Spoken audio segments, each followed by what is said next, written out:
आज हम पढ़ेंगे upthrust, flotation and Archimedes principal. ये पूरा 20 पेज का chapter in just one video. ये वीडियो बहुत ही मज़ेदार होने वाली है क्योंकि इस वीडियो में हम समझेंगे कॉन्सेप्ट को, अपथ्रस्ट को, फ्लोटेशन को, आर्किमिडीज प्रिंसिपल को। फॉर्मूला भी हम अलग अलग तरीके से इसकी डिराइव करेंगे। उस फॉर्मूला के बेस पर हम लोग बहुत सारे न्यूमेरिकल्स करेंगे जिससे आपकी प्रैक्टिस हो जाएगी। और अभी भी अगर आपकी तैयारी ना हो तो फिर मैं आपको नोट्स प्रोवाइड करूंगा इस चैप्टर की, plus I will give you some tips and tricks which will help you to ace in your examination. So without wasting any time, let's start our today's video, which is about upthrust, flotation and Archimedes principle in one shot. तो चलो इस पूरे chapter का हम लोग concept समझ लेते हैं। कॉन्सेप्ट क्या है, हम लोग ये चैप्टर में करने क्या वाले हैं, पहले हम लोग वो समझ लेते हैं। देखो इस चैप्टर में क्या होगा, इस चैप्टर में आपको पता लगाना है कि पानी में कोई भी चीज अगर तैर रही है तो वो क्यों तैर रही है, कितने माप से तैर रही है। बस ये पूरा चैप्टर सिर्फ 2 क्वेश्चन पर आधारित है। First question is if something is floating on the surface of a liquid, first question is why is that floating. Second question is the magnitude of the floating substance. ये 2 question के जवाब आपको देना है ये पूरा चैप्टर में। तो चलो अब हम इसे अच्छी तरीके से विजुअलाइज करते हैं। यहाँ पर पानी रख दिया है मैंने और यहाँ पर एक बॉल है, ठीक है, एक बॉल है, खेलने वाली बॉल, वाटर बॉल भी कहते हैं उसे। तो फिर आप जब भी स्विमिंग पूल में गए होंगे, आपने बहुत सारे लोगों को देखा होगा, they are playing with water ball. हम लोग पानी में बॉल लेकर जाते हैं, वो बॉल से हम लोग कैच खेलते हैं स्विमिंग पूल के अंदर। पर वो जो बॉल होता है वो डूबता नहीं है। और अगर ये बॉल के सामने हम लोग एक टेनिस बॉल रख दे तो ये बॉल डूबता है और ये बॉल डूबता नहीं है, ये बॉल सरफेस पर रहता है। ऐसा क्यों होता है, इस चैप्टर में हम ये ऐसे रियल लाइफ क्वेश्चंस के भी आंसर हम लोग जानने वाले हैं। तो फिर इसके पीछे का पहले कॉन्सेप्ट समझ लेते हैं। कॉन्सेप्ट ये है, कोई भी चीज पानी पे या फिर किसी भी लिक्विड पर तैरती कब है, जब उस पर नीचे से फोर्स आता है। देखो इधर ये बॉल इधर क्यों तैर रहा है, क्योंकि नीचे से कुछ ना कुछ तो फोर्स आ रहा होगा। पहले आप ये बताओ कि फोर्स आ रहा होगा कि नहीं आ रहा होगा। ऑफ कोर्स आ रहा होगा। अगर फोर्स ना आता, अगर सिर्फ ऊपर से ही फोर्स आता तो फिर वो बॉल तो गिर जाती। मगर हमें ये पता है कि नीचे से भी एक फोर्स आ रहा है। क्यों आ रहा है, क्योंकि हम लोग ये देख सकते हैं, क्या देख सकते हैं, कि ये बॉल तैर रहा है। अब देखो ये बॉल तैर रहा है, क्यों तैर रहा है, क्योंकि नीचे से भी एक फोर्स आ रही है। उस फोर्स को हम लोग बोलते हैं बायएंट फोर्स या फिर अपथ्रस्ट। अपथ्रस्ट मतलब बायएंट फोर्स। अच्छा, अब बायंसी क्या है, क्योंकि बायंसी, बायएंट फोर्स, अपथ्रस्ट ये सारे के सारे रिलेटेड टर्म्स है। बच्चे इसमें कंफ्यूज हो जाते हैं, मगर मैं आपको कंफ्यूजन नहीं लाने दूंगा। तो चलिए समझते हैं कि अपथ्रस्ट, बॉयंसी और बायएंट फोर्स में क्या फर्क है। तो देखो, the tendency of water to push objects upwards, ये टेंडेंसी है। Tendency of water to push objects in upwards direction is called as buoyancy, ठीक है, बॉयंसी उसे कहते हैं। और जो फोर्स ये अप्लाई करता है दैट इज कॉल्ड बायएंट फोर्स, और बायएंट फोर्स का ही दूसरा नाम होता है अपथ्रस्ट। बस इतना सिंपल है ये कॉन्सेप्ट। कॉन्सेप्ट क्लियर हुआ? जी हाँ, हो गया। ये तो थी सारी थियोरेटिकल एक्सप्लेनेशन, ये सारी थियोरेटिकल चीजें। अब थोड़ा हम लोग प्रैक्टिकल माल पर भी ध्यान देते हैं। प्रैक्टिकल माल पर ध्यान देने के लिए मैं आपके सामने प्रस्तुत करूंगा ये बॉल को। ये बॉल है, जिस बॉल के बारे में मैंने बात की थी। तो चलिए अब इसके एग्जाम्पल से हम लोग जानते हैं। जब ये बॉल को मैं पानी में फेंकूंगा ये बॉल नहीं डूबेगी, और बल्कि जो छोटी वाली बॉल है वो डूब जाएगी। ये बॉल डूब जाएगी, ये बॉल नहीं डूबेगी। इसके बीच में आप क्या क्या डिफरेंसेस नोटिस कर सकते हैं, आप पहले मुझे वो बता दीजिए। देखो, मैं एक डिफरेंस नोटिस कर सकता हूँ कि इसका जो साइज है वो कम है, इस बॉल का साइज ज़्यादा है। दूसरा पॉइंट मैं नोटिस कर सकता हूँ, ये बॉल में ज़्यादा हवा है, ये बॉल में कम हवा है। ये दो डिफरेंस तो हम लोग ऐसे ही नोटिस कर सकते हैं, कोई बच्चा भी बता सकता है। फॉरगेट अबाउट अपथ्रस्ट वगैरह, forget about this chapter, just notice the differences between these two balls. Notice हो गए, सिंपल सिंपल डिफरेंसेस लेने हैं, ठीक है। तो ये दोनों थे main differences between small ball and large ball. अब यही दोनों डिफरेंस के बेस से ये पूरा चैप्टर मैं आपका कवर करा लूंगा। कैसे कराऊंगा, चलिए देखते हैं। तो अभी हमने समझ लिया कि बायंसी क्या होता है, बायंट फोर्स क्या होता है, और अपथ्रस्ट क्या होता है, ठीक है। इतना कॉन्सेप्ट आ गया समझ में। अब आते हैं हम लोग फ्लोटेशन पर। देखो, कोई भी बॉडी जब तैरती है उसमें भी 3 प्रकार होते हैं। कितने प्रकार होते हैं, 3 प्रकार होते हैं। कौन कौन से प्रकार होते हैं भैया, 3 केस होते हैं। मैं तीनों के 3 केस इधर आपके समक्ष बना देता हूँ, ठीक है। ये तीनों के तीनों बीकर में पानी है, बराबर। ये तीनों के तीनों बीकर में मैंने बॉल डाला, अलग अलग साइज का या फिर अलग अलग कंडीशन वाला बॉल डाला। कंडीशन ए वाला बॉल डूब गया, ये एक हो सकती है कंडीशन कि बॉल डूब जाए। दूसरी कंडीशन हो सकती है कि बॉल फ्लोट हो रहा है एकदम अच्छे से वैसा।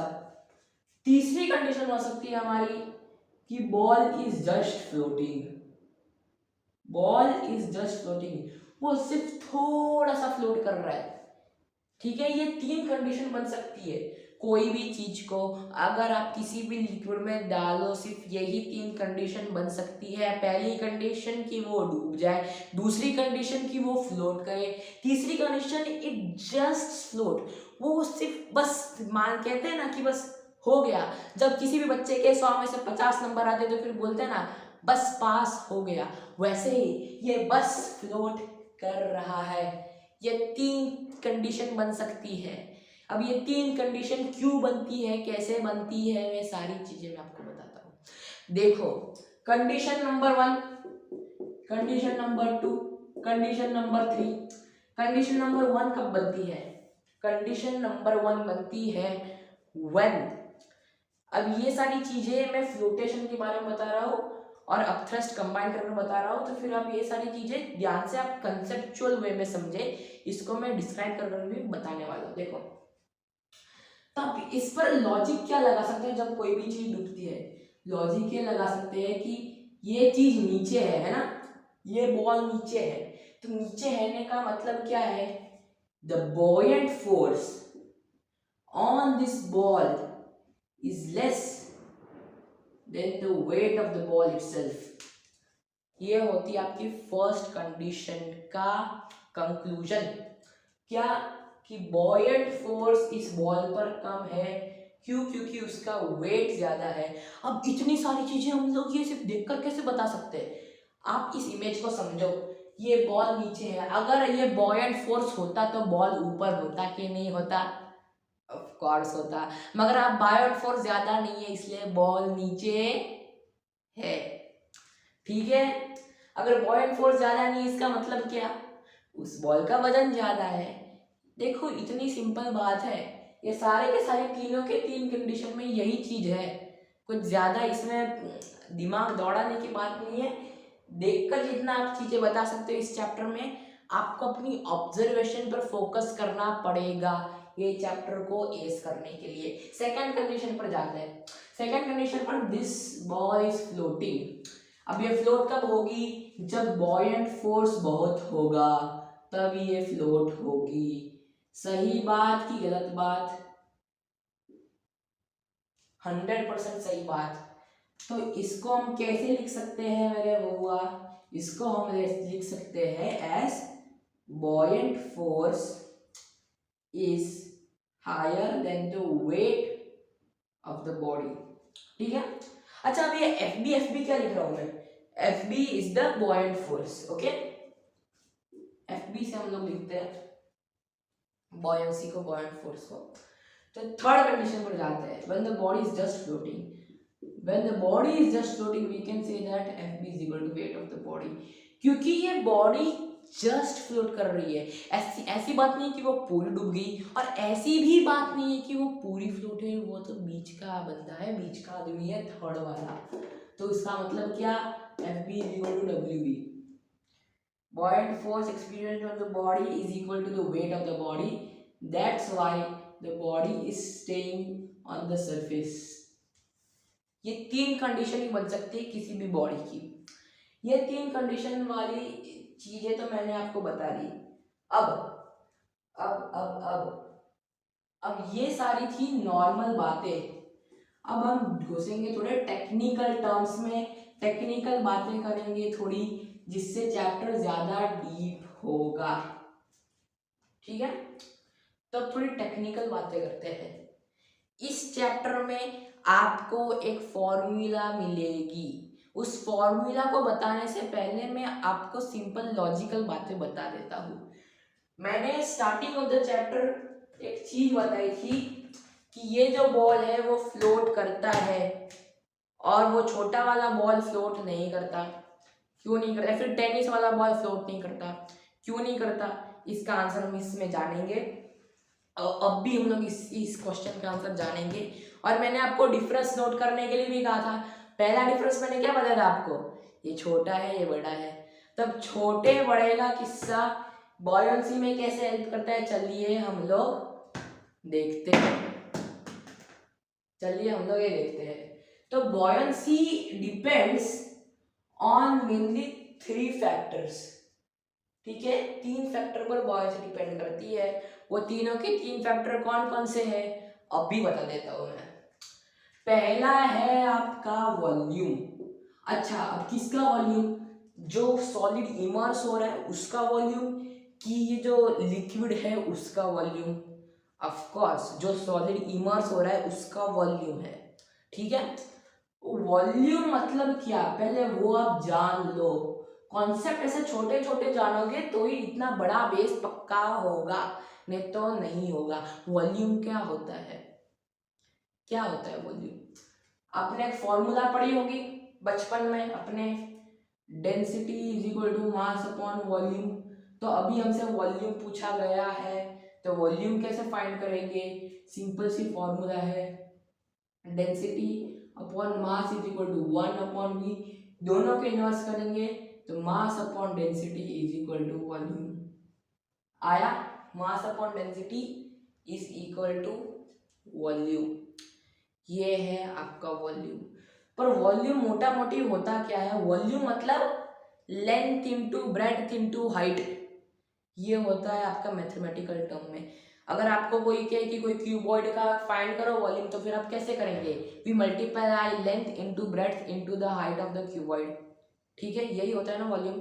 तो इससे हमें पता चलता है कि जो बॉल, जो बड़ा वाला बॉल है वो फ्लोट क्यों करता है, क्योंकि इसका वॉल्यूम बड़ा होता है। ठीक है, सेकेंड थिंग आपकी क्या आती है? डेंसिटी। ये हमने लास्ट वाले वीडियो में भी डिस्कस किया था। जो डेंसिटी है that is represented by rho, और में डेंसिटी क्या होता है? Density is equal to mass upon volume. ठीक है, तो फिर डेंसिटी, अब किसकी डेंसिटी हम इधर ढूंढ रहे हैं? We are finding the density of the liquid. ये चीज याद रखो, वॉल्यूम किसका है? Volume of the soil immersed, और डेंसिटी किसकी है? Density of the liquid. अब इधर mostly in most of the questions you will be given density of water. क्यों? क्योंकि सॉलिड इज ऑलवेज और mostly 99% of times immersed in water. तो फिर वाटर की डेंसिटी आपको याद कर देनी है। क्या होती है वाटर की डेंसिटी? आप 2 फॉर्मेट में लिख सकते हो, 2 यूनिट में लिख सकते हो। पहला वाला 1 ग्राम पर क्यूबिक सेंटीमीटर, और दूसरा वाला 1000 किलोग्राम पर मीटर क्यूब। ये 3 चीज होती है, सॉरी ये 2 चीज होती है। डेंसिटी ऑफ लिक्विड, ठीक है। अगर वाटर के अलावा कोई होगा लिक्विड तो फिर उसकी डेंसिटी भी आपके क्वेश्चन में होगी। अब थर्ड थिंग जो है आपकी जी। अब जी क्या होता है, इस पर भी मैंने एक अलग से वीडियो बनाया है। जी होता है दो प्रकार के। पहला प्रकार होता है आपका यूएलजी। यूएलजी क्या है, यूनिवर्सल लॉ ऑफ ग्रेविटेशन। दूसरा जी क्या होता है आपका, ग्रेविटेशनल एक्सेलरेशन। तो फिर इधर बात हो रही है छोटे जी की, स्मॉल जी की, दैट इज ग्रेविटेशनल एक्सेलरेशन।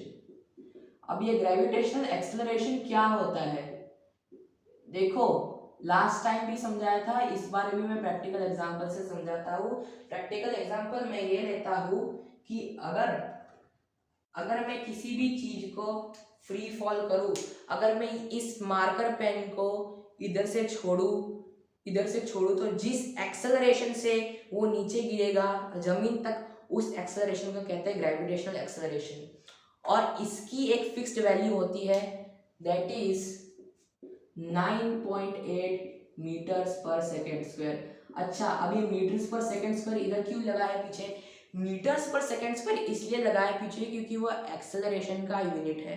और इसका सिंपल शब्द में इसका मतलब क्या, मीटर्स पर सेकेंड स्क्वायर मतलब it is increasing by 9.8 meters every second. ये होता है इसका सिंपल शब्द में एक्सप्लेनेशन। अब जब आप इसके ऊपर से कोई भी सवाल करेंगे, कोई भी न्यूमेरिकल करेंगे, आप इसकी वैल्यू 9.8 तब तक नहीं उठाएंगे जब तक क्वेश्चन में लिखा नहीं होगा। आप इसकी वैल्यू क्या लेंगे, आप इसकी वैल्यू लेंगे 10 मीटर्स पर सेकेंड स्क्वायर। तो ये थे तीन बेसिक चीजें जिस पर ये एफबी बॉयंट फोर्स डिपेंडेंट होते हैं। तो फिर इसी तीन चीजों के चलते एक फॉर्मूला भी बनी है। वो फॉर्मूला क्या है, वो फॉर्मूला अपथ्रस्ट फाइंड करने के लिए है। वो फॉर्मूला है हमारी F B is equal to V rho G. ये आपकी फॉर्मूला है जो आप सारे के सारे न्यूमेरिकल्स में यूज करने वाले हैं। F B is equal to V rho g. V volume of solid, rho density of liquid और जी द ग्रेविटेशनल एक्सेलरेशन। ये सारी की सारी तीनों के तीन चीजें मैंने आपको अच्छे से समझा दी है। सारे कॉन्सेप्चुअल बातें मैंने आपको बोल दी है। आपको बस इनको मल्टीप्लाई करना है, that will give you the buoyant force. इतना ही काम करना है। अब इसमें क्या है, आप एक चीज यहाँ पर नोटिस कर सकते हैं। ये सारी बात हो गई तीन चीजों की। कौन कौन से तीन चीजों की, अपथ्रस्ट, फ्लोटेशन और इसकी फॉर्मूला। अब चौथी चीज which is the most conceptual and the most hardest thing in this chapter, that is Archimedes principal. तो पहले इसके पीछे की एक स्टोरी जानते हैं। आर्किमिडीज प्रिंसिपल कहाँ से आया। आर्किमिडीज नाम का एक व्यक्ति था, बहुत पुराने जमाने का, वो साइंटिस्ट हुआ करता था। उसने डिस्कवर किया था प्रिंसिपल, जिसकी वजह से नाम हुआ आर्किमिडीज प्रिंसिपल। तो इसके पीछे की कहानी ये है, he found how to find the volume of irregular solid. Irregular solid का वॉल्यूम कैसे फाइंड किया जाए, उसने ये शोध की, जिसके ऊपर से आर्किमिडीज प्रिंसिपल बना। तो देखो ये फॉर्मूला पहले से थी, पहले के जमाने से ये फॉर्मूला थी, लोगों को थोड़ा थोड़ा इस पर आइडिया था। तो देखो आप भी एक चीज इसमें नोटिस कर सकते हो, बहुत बड़ी चीज है, बहुत बड़ा फ्लॉ है इस फॉर्मूला में। आप इस फॉर्मूला को बहुत ज्यादा सिंपल बना सकते हो। कैसे बना सकते हो, एक फॉर्मूला है फिजिक्स में पहले से, density is equal to mass upon volume, ठीक है। तो इधर आपके पास दोनों की दोनों चीजें हैं, वॉल्यूम भी है, डेंसिटी भी है। तो वॉल्यूम इक्वल टू के उधर आएगा, तो फिर वॉल्यूम इनटू डेंसिटी क्या हो जाएगा, मास हो जाएगा। तो फिर F B is equal to क्या होगा, मास इनटू ग्रेविटेशनल एक्सेलरेशन होगा कि नहीं होगा। पहले आप वो चीज क्लियर कर दो अपने दिमाग में कि वॉल्यूम इनटू डेंसिटी जब होगा it will create mass, right और रॉन्ग, ये चीज आप क्लियर कर रहे हो। इसका एक्सप्लेनेशन मैंने पहले से दे दिया, density is equal to mass upon volume, therefore volume into density will give you mass. तो फिर अब क्या हो गया, अब हो गया F B is equal to mass into gravitational acceleration. अब एम जी भी एक अलग फॉर्मूला है। अगर आप देखो तो mg is equal to weight of the body, ठीक है। तो इसका मतलब क्या है, अब आ गया हमारा F B is equal to W. ये डिरिवेशन, इतना डिरिवेशन के साथ आप 2-3 सेंटेंस लिख दोगे, आपके 4 मार्क पक्के, 4 मार्क आपके फिजिक्स के एग्जाम के पक्के हो जाएंगे। क्वेश्चन आएगा डिराइव आर्किमिडीज लॉ, तो आपको क्या लिखना है, जितना मैंने समझाया उसमें से मूल मूल वाक्य लिखने हैं, और ये सिर्फ 3 स्टेप्स करने हैं, तो फिर आपको 4 मार्क पूरे मिल जाएंगे फ्री के। ये है उसके पीछे का लॉजिक, उसके पीछे का कॉन्सेप्ट। अब हम ओरिजिनल सवाल पर आते हैं। इधर हो गया F B is equal to W, और W we know it as weight. तो फिर इसका मतलब क्या होता है, इसका मतलब ये होता है जितना वजन वाली चीज पानी में जाएगी उतना ही एफ बी होगा। एफ बी क्या है, बॉयंट फोर्स। इसकी समझ आपको ऐसे नहीं आएगी, इसकी समझ आपको तब आएगी जब मैं एक फिगर को अच्छी तरीके से इधर ड्रॉ करूंगा। देखो ये चीज को समझो, इधर एक बीकर है, बीकर में पानी भरा है, उस पानी में मैंने एक 2 किलो का पत्थर डाला। वो 2 किलो का पत्थर जितना होगा वो कितना बॉयंट फोर्स एक्सपीरियंस करेगा, कितना बॉयंट फोर्स एक्सपीरियंस करेगा, वो कितना अपथ्रस्ट एक्सपीरियंस करेगा। It will experience the upthrust of v into rho into G. G की वैल्यू कांस्टेंट नहीं होती, अगर आप लॉजिकली देखें, मगर सवालों में सिंप्लीफिकेशन के लिए हम इसकी वैल्यू 10 लेते हैं, दैट इज अ कांस्टेंट सवाल के लिए सिर्फ। तो फिर v इंटू रो इंटू 10 हो गया ये। v इंटू रो होता है mass of the body, so mass of the body into 10 ले लेते हैं, which will give you the wait.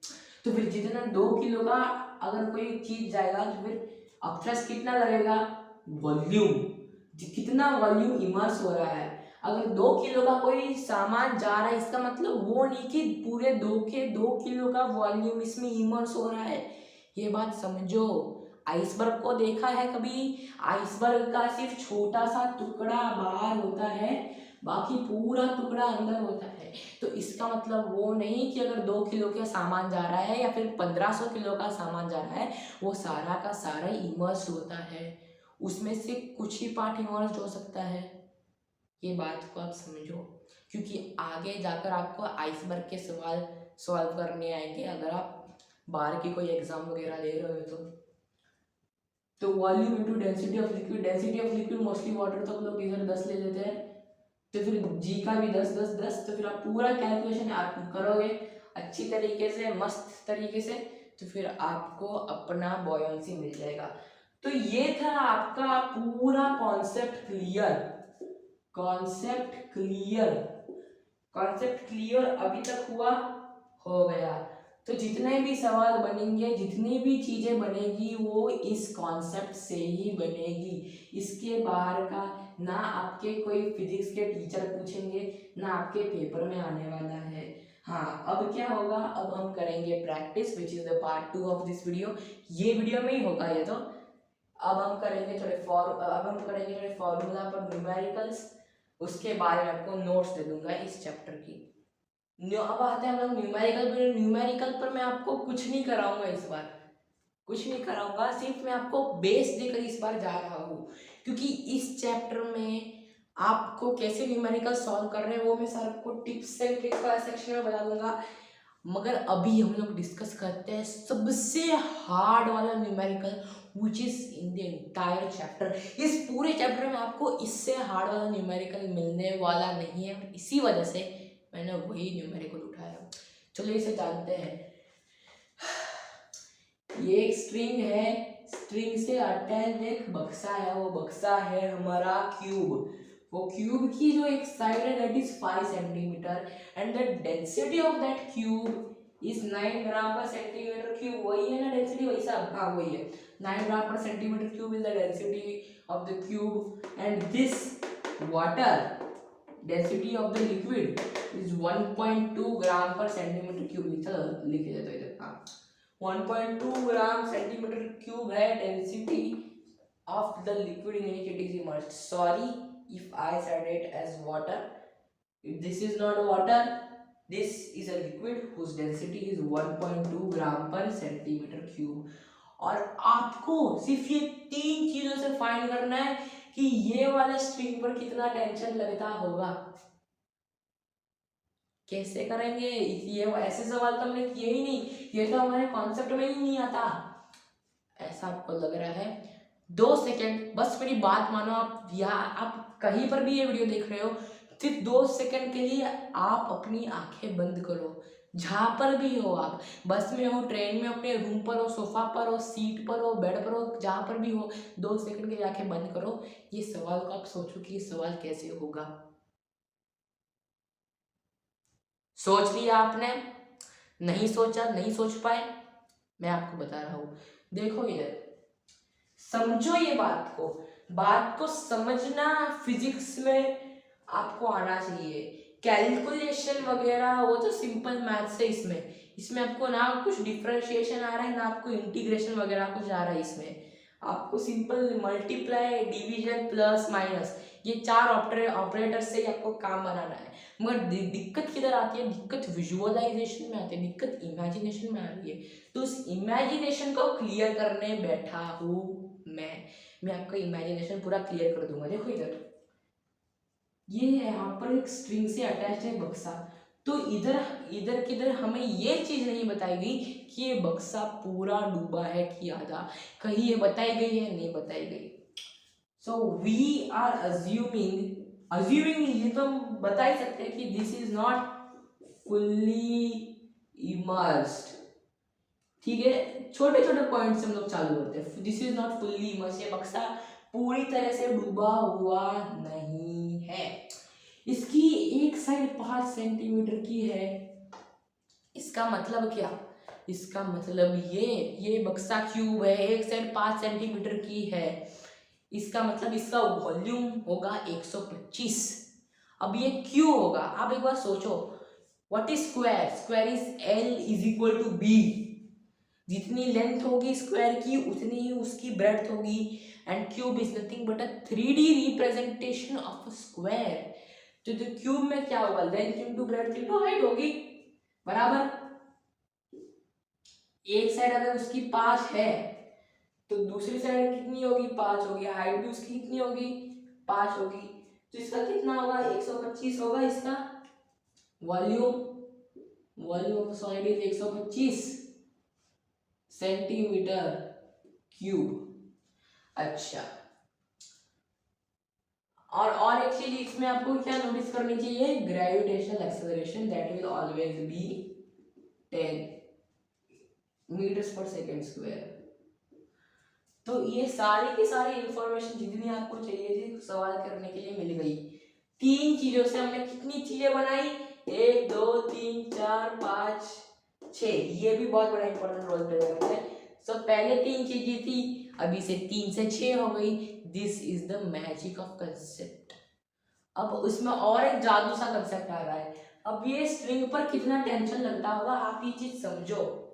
देखो, अगर मैं, ये बेल्ट है मेरा, अगर ये बेल्ट से कोई भी चीज अटैच है, फॉर एन एग्जाम्पल मेरा ये हाथ अटैच है ये बेल्ट से। ये बेल्ट किसी हुक पर लटका हुआ है और इस पर मेरा हाथ अटैच है। हम लोग ऐसे ही हवा में है, तो इस बेल्ट पर टेंशन क्या लगेगा? इस बेल्ट पर मेरे हाथ का जितना वजन का टेंशन लगेगा। मगर यही बेल्ट, यही सिचुएशन पानी में आती है तो फिर कंसेप्ट चेंज हो जाता है। क्यों चेंज होता है? इस वीडियो के स्टार्टिंग में कहा था, पानी में क्या होता है? ऊपरी तरफ एक फोर्स लगता है जिससे हम लोग कहते हैं बायट फोर्स ऑफ थ्रस्ट, कहते हैं ना। तो एक्चुअली एयर भी अपथ्रस्ट लगाती है, मगर regarding to this question it is negligible. Okay, तो इसमें क्या हुआ है? ये पट्टा सेम का सेम पट्टा पानी में है, ये मेरे हाथ को आपको बक्सा समझ लो। तो इस स्ट्रिंग पर, ये वाले पट्टे पर कितना टेंशन आता है? आप देखो, पहले तो इसका वजन कितना है उतना टेंशन आएगा, माइनस द बायंट फोर्स। अब बायंट फोर्स माइनस क्यों होगा? बहुत चतुराई का सवाल है ये। बायोट फोर्स माइनस इसलिए होगा क्योंकि ये दोनों फोर्सेस अलग अलग डायरेक्शन में एक्ट कर रहे हैं। जो वेट ऑफ द बॉडी है वो निचली तरफ एक्ट कर रहा है। वो क्यों निचली की तरफ एक्ट कर रहा है? क्योंकि this is string down and we are taking g as positive, ठीक है, ग्रेविटेशनल एक्सेलरेशन। वो तो बहुत डीप वाला कॉन्सेप्ट है, इसमें बाद में जाएंगे, मगर आप देख सकते हो वेट ऑफ द बॉडी नीचे, बायोट फोर्स ऊपर। That's why you feel light when you are swimming in a pool. जब भी आप स्विमिंग पूल में गए होंगे, ठीक है, तो स्विमिंग पूल में नहीं गए, किसी तालाब में तो गए होंगे, किसी पॉन्ड में तो गए होंगे नहाने, स्विमिंग करने। तो जब आप स्विमिंग पूल में जाते हो तब आपको हल्का क्यों लगता है? क्योंकि नीचे से आप पर एक फोर्स आ रही है and that force buoyancy is in the upwards direction, ठीक है, वो फोर्स ऊपरी डायरेक्शन में आपके तरफ आ रहा है। That's why WB minus FB will be the tension on the string। Concept समझ में आया? और जितना भी मैंने ये 5-10 मिनट में बोला उसको हम लोग अंग्रेजी भाषा में कहते हैं apparent wait. WB minus FB is called as the apparent weight। मतलब कोई भी चीज अगर पानी में डाली जाए, कोई भी चीज अगर कोई लिक्विड में डाली जाए, उसका वेट हम लोग बायोट फोर्स से माइनस करेंगे तो फिर हमें मिलेगा उस चीज का एपरेंट वेट। तो बस आपको क्या करना है, डब्ल्यू भी आपको फाइंड करना आता है। वेट ऑफ द बॉडी कैसे करेंगे? Volume of the solid into the density of the solid into the gravitational acceleration. F B आप कैसे फाइंड करेंगे? एफ बी फाइंड करेंगे volume of the solid into density of liquid into gravitational acceleration. इन दोनों की जितनी भी values है माइनस करेंगे, आपको आंसर चुटकियों में मिल जाएगा। तो यही था ना हमारे सवाल। बाकी कोई दूसरा सवाल है इस बुक में वैसा कोई हो तो मैं करवा दूं? नहीं, यही वाला सबसे हार्ड वाला क्वेश्चन है पूरे किताब में, ये पूरे कॉन्सेप्ट में। इससे हार्ड वाला क्वेश्चन कोई है ही नहीं, कोई भी पूरी किताब में है ही नहीं इससे हार्ड वाला क्वेश्चन। तो दूसरे टाइप के क्वेश्चन के बारे में हम लोग डिस्कस करते हैं। ये तो हो गया हमारा आर्किमिडीज वाला क्वेश्चन। ये क्वेश्चन मेरी एग्जाम में आया था। कितने मार्क के लिए? 4 मार्क के लिए आया था मेरी एग्जाम में question. Same to same question की मैं बात कर रहा हूँ। 4 मार्क के लिए एग्जाम में सारे बच्चे डर गए थे क्वेश्चन से, क्योंकि ये क्वेश्चन बुक में दिया ही नहीं अच्छी तरीके से एक्सप्लेन करते हुए। पर कुछ नहीं, मैं आपको भी एक्सप्लेन कर रहा हूँ, तो फिर आप इसको कहीं पर नोट कर लीजिए। तो दूसरे सारे जो क्वेश्चंस आएंगे, that will be either based on one of these formulas और ऑल ऑफ दीज फॉर्मूलाज बहुत सारे इंटरकनेक्टेड भी होते हैं। इंक अभी खत्म हो गई यार, कुछ नहीं, सिर्फ 2 ही चीजें लिखनी है मुझे।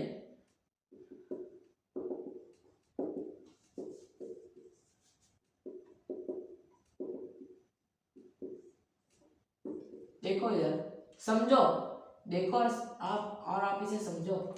तो ये तीनों के तीन जो मेन इक्वेशन है उसमें क्या होगा, आपको ये 4 चीजों में से, मैं पहली इक्वेशन की बात कर रहा हूँ, आपको इन 4 चीजों में से किसी 3 चीजों की वैल्यू दी होगी, एक चीज की वैल्यू नहीं दी होगी। आप नॉर्मल तरीके से फाइंड करो।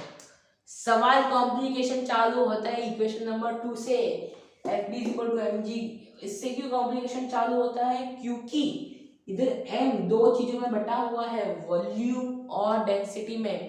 तो आप इसे समझो, ये बुक बनाने वाले बहुत चतुर लोग हैं। वो लोग क्या करेंगे, वो लोग ये m को 2 अलग अलग चीजों में बांट देंगे और आपको ऐसी इंग्लिश की भाषा में लिखेंगे, the mass of the body is this and the density of the body is this, find the volume।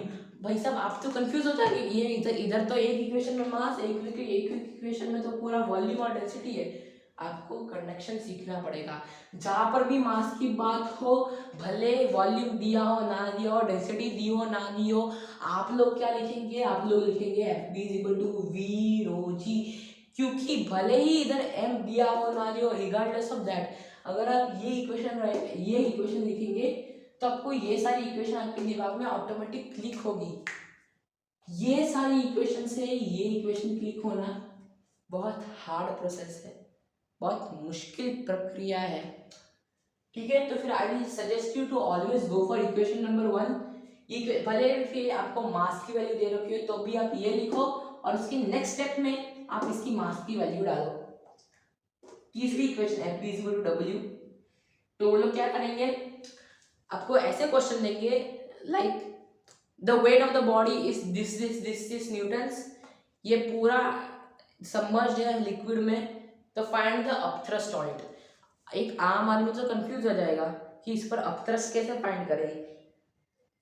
Upthrust we rho जी में सिर्फ वेट दिया रखा है, तो आपको क्या करना है, जहाँ पर फुल्ली इमर्स्ड की बात हो तो फिर आपके दिमाग में यही क्लिक होना चाहिए F B = W। ये तीन और वो जो मैंने स्ट्रिंग वाला समझाया, ये 4 प्रकार के सवाल के अलावा आपको ये चैप्टर में कोई सवाल आने ही नहीं वाला। कौन से चैप्टर में? Upthrust, flotation and Archimedes principal. ये चैप्टर में इससे आगे आपको कोई सवाल नहीं आने वाला। अगर आपके इतने सवाल क्लियर हो गए, अगर आपने स्ट्रिंग वाले 2-3 कर दिए गूगल में सर्च मारकर, string sums on flotation Archimedes principal, 2-3 सम आपके एक बार में हो गए, तो समझ लो ये चैप्टर का बर्डन गया आपके सर पर से। और बात करते हैं अब फाइनल चीज की, नोट्स की।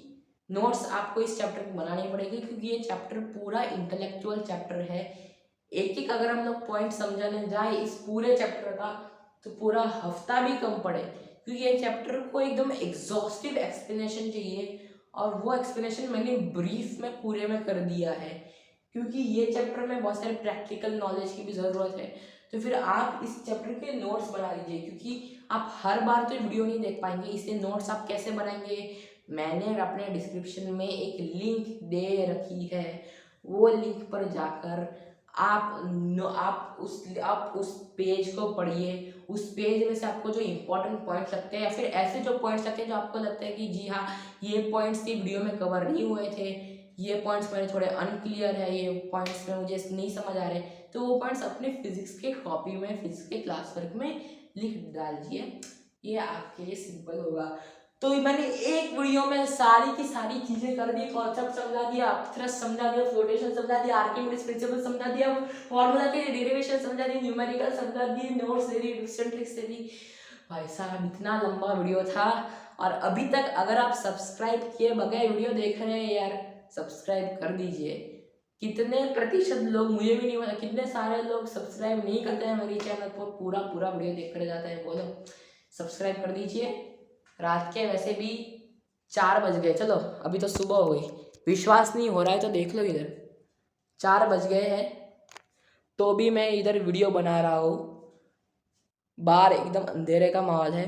तो प्लीज़ सब्सक्राइब कर दीजिए, और अगर वीडियो पसंद आया लाइक मारिए, and as always thanks for watching. और नेक्स्ट टाइम मैं वीडियो ला रहा हूँ करंट इलेक्ट्रिसिटी के बारे में, सेम तरीके से मैं पूरा चैप्टर इसमें एक्सप्लेन कर दूंगा करंट इलेक्ट्रिसिटी का। तो stay tuned and thanks for watching once again.